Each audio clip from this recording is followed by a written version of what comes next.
Hello Westport, my name is Ansley, and today we're doing a Student Services Staff Q&A, and today we have Mrs. Cook, 10th grade dean. Mr. Whitaker, 9th grade dean. Ms. Ford, 12th grade dean. Mr. Hamilton, 11th grade dean.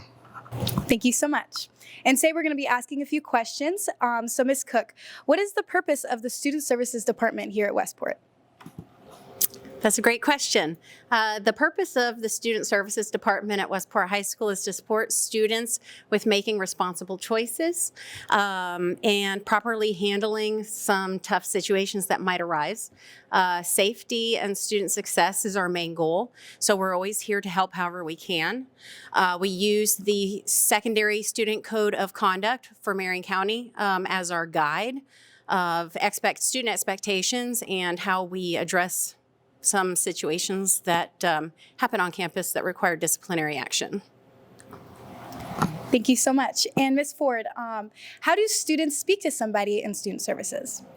All right, so how do you speak to someone in Student Services? We're located in Building 2, right between the den and the cafeteria on the west side. And on the east side, we're between the Media Center and the cafeteria. You could also find us in the courtyard on the west side and the east side during passing and also during alpha time. Thank you. And Mr. Hamilton, what happens to a student who gets into a multi-person fight? Any students involved in a multi-person fight will be subject to suspension and expulsion. There's no differentiation between jumping in, or trying to even out numbers in a fight. So if multiple people are fighting, all those individuals are subject to suspension and expulsion. If you claim that you're defending yourself, the Code of Conduct says that if you throw hands or fists, that can't be self-defense. You can hold, you can push away, but you cannot actually strike another person. If you are, then you are included in that fight for the suspension and expulsion. Thank you. And another question for you is, what happens to a student if they are suspected of drugs or alcohol on campus or are under the influence of some? Any students anyone that's suspected of being under the influence of drugs or alcohol, then they are sent to the district office for a substance abuse screening. And if they test positive or they fail to report to that screening, then they will be subject to suspension, alternative placement, and possibly expulsion. If you're on campus and in your possession you have drugs or alcohol, then you will be potentially suspended, recommended for alternative placement, and or expulsion. Thank you. And Mr. Whitaker, what may happen to a student who posts a threat on social media? Thank you. All threats are taken very seriously, and any threats involving harm may lead to suspension or alternative placement. If the threat leads to extreme harm or death, then it could lead to alternative placement or expulsion. Once you make the threat, you can't take it back and say that you were just joking, and law enforcement may also provide you consequences as well. Thank you. And another question for you is, are students allowed to use other hallways to use the restroom or get water? The simple answer is no. We know the bathrooms sometimes aren't always working. If that's the case, just go back to your teacher, let them know you have to go to a different hallway. They will let us know and we'll get custodial to fix those. But if you're found in the upstairs and your class is downstairs, you're getting a consequence. Thank you. And Ms. Cook, why do we have a dress code? Proper attire and grooming is really important to the educational process. Again, we always reference the Secondary Code of Conduct, which is also located on our school website underneath the Parent Info tab. You want to make sure that your chest and stomachs are covered. Any of the shorts that you are wearing or skirts or dresses, they come down to mid-thigh. Undergarments should not be visible, and pants should be secure at the waist.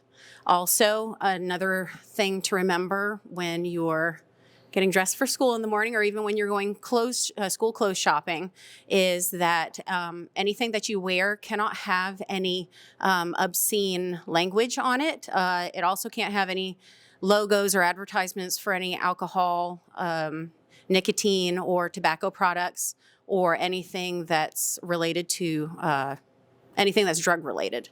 And again, all of that is located in the Secondary Student Code of Conduct.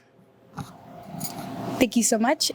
Ms. Ford, can students use their cell phones during class? Okay.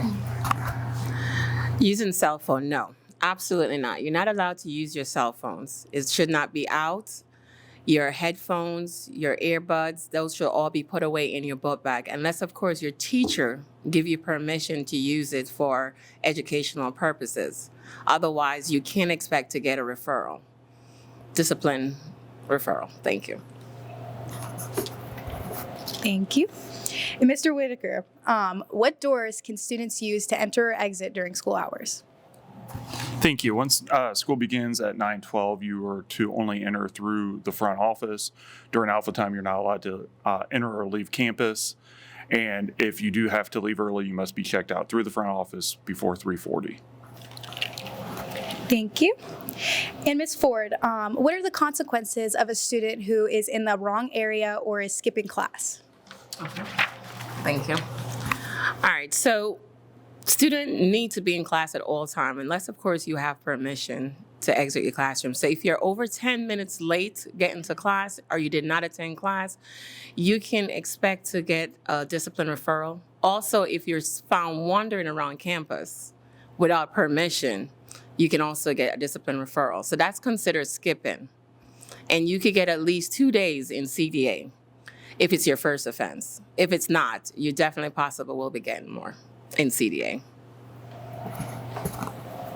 Thank you so much. And Ms. Cook, what is a no-touch, no-talk contract? A no-touch, no-talk contract is a document that we can provide students when a staff member in student services feels like there might be conflict between students that are on campus.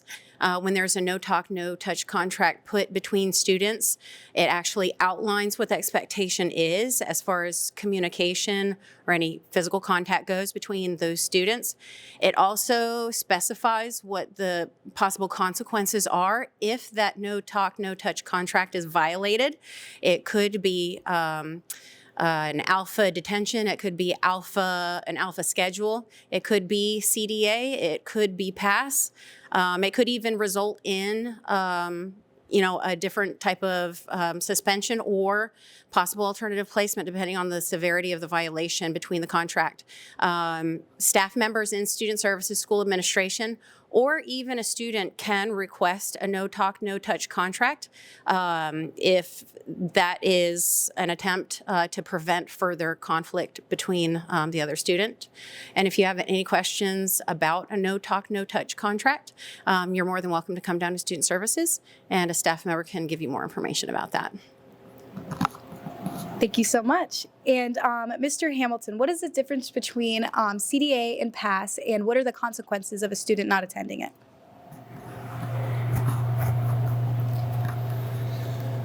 Both CDA and Pass are forms of suspension that we use as a consequence at this school. CDA stands for Character Development Academy. It is essentially a classroom that's in a hallway, building 4. You'll be with that teacher the entire time. You're isolated from the rest of the student body, and you can't go anywhere on campus without an escort, either a dean or that teacher of CDA. If you are assigned CDA as a consequence, you will meet the dean at the bus loop in the morning, which is most likely me. And then Mr. James, our CDA teacher, will come get you from CDA or from the bus loop, take you to CDA.